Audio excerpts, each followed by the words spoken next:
everybody. Welcome to another episode of Bourbon and Booze. It is a great day. It's Thursday. We're here nearing the weekend, and tomorrow you and I are going to mad scientist up a cocktail. It's been a while since we've done cocktails because we had all of those cocktails that we had pre-done, and we went crazy on pre-doing episodes, and because of travel issues and all sorts of stuff, that we finally got through them, and so we actually haven't filmed a cocktail episode together in a long time. In like 2 months. Almost 3, I think. Maybe in 3 months. Back in early August, so 2.5 to 3 months. No, actually, it would have been June, because I was gone the whole month of July, and that's how we did it. So we did July, August, and September. Now that we're into October, I'm excited. So three solid months. Yep. Last week was our last upload of a pre-recorded, which I did tell you that there's going to be a lot of difference between those because of lighting and stuff. Yeah. Like the whole bar. 3 months worth of changes happen. That's why me being here, I probably have a different level of scruffiness. Mm-hmm. Yeah, and it's been a great week with you instead of Andy. Not really instead. That was a poor choice of words. Andy's always fun to be with, but he wasn't able to join us, so. I feel like that's like a Freudian slip or something. Could be. All right, so let's go ahead and look at this whiskey. I've been really excited about this.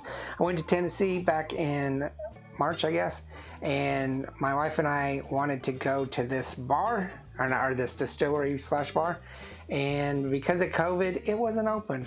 All the other distilleries were. This one wasn't, so we were never able to go to it, but I did get a couple bottles from them, this one and one more that's coming up.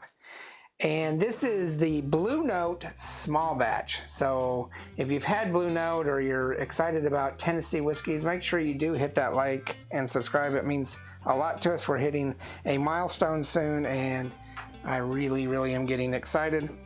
So the Blue Note small batch whiskey, it's a straight bourbon. Sorry, it's bourbon. Bourbon? I burped when I was talking. It's a small batch. It is bourbon, though. Yeah, it is bourbon. Straight bourbon from the B&R distillery in Chattanooga. No, not Chattanooga. It's either Memphis or Nashville. Memphis. It's in Memphis. So I couldn't remember which one.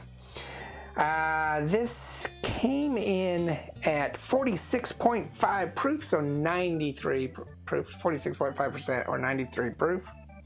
You were getting worried there, weren't you? 46.5 proof?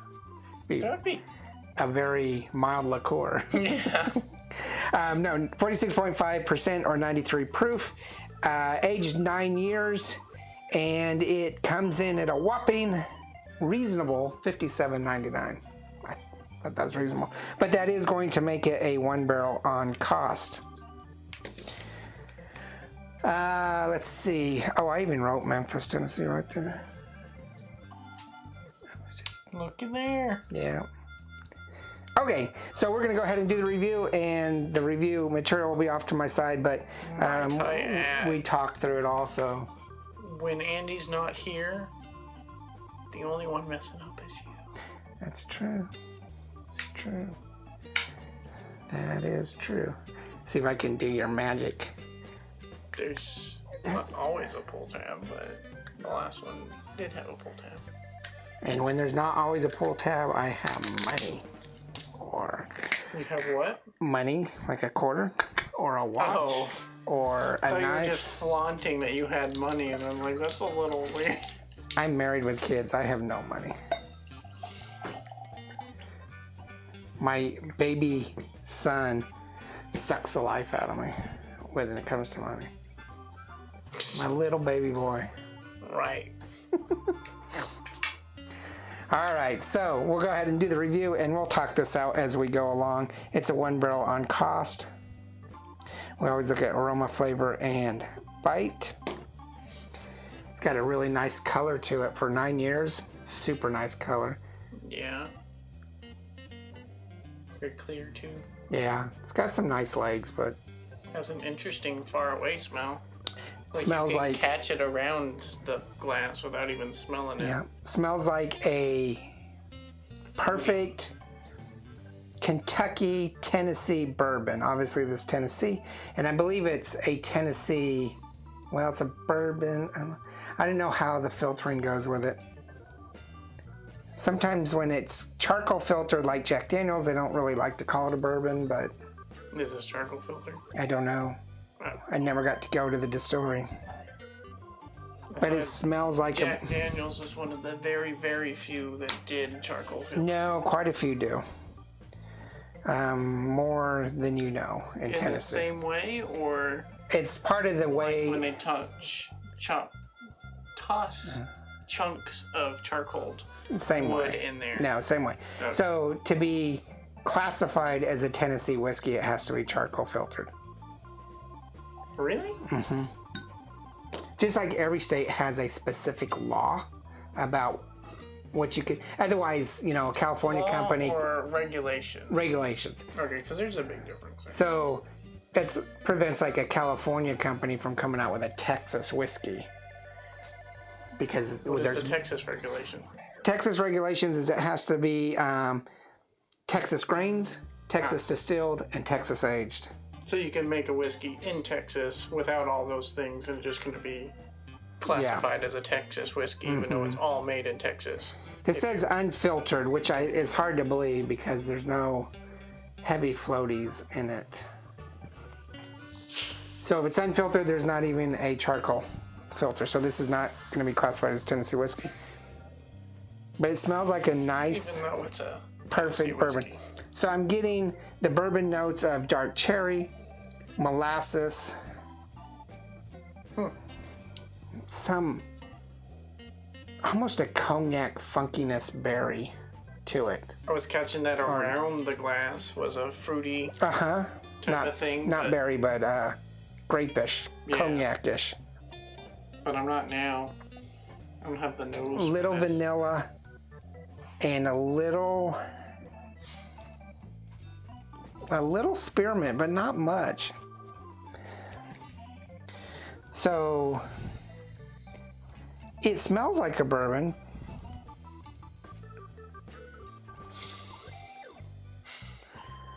And I'm going to put a cognac fruitiness to it. Oh, tobacco. I caught that. Definitely getting that tobacco. I'm only catching it outside the glass. Like I'm catching it around the glass, not in the glass. But I caught that right as you said, like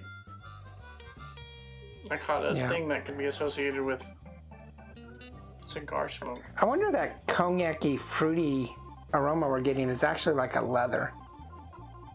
Like an old leather, but I don't know. That's not really what leather smells like. I really like this. I'm going to put a 3.5 for aroma. Yeah, I'm even catching the tobacco now, but I don't know if that's just because you... That word association brings that scent, smells out. Very smooth, mild, It's... not very astringent. There's not a lot of medicinal alcohol to it. It's very smooth. Oh, the flavor. Yeah, dark cherry and molasses. Well, that's good. Yeah. And It's probably a medium, though. you can get this Straight off the locally bat. here near us. But I would say the bite's probably medium. A 3. Okay. Nothing terrible, but you can, it's alcohol. You can taste it. It's not one of those to where you be like, that's dangerous. It tastes like Yeah. delicious flavored water. I think the aroma is a little bit better than the flavor. For me, I wasn't able to smell it that much. But again, I don't have that good of a nose.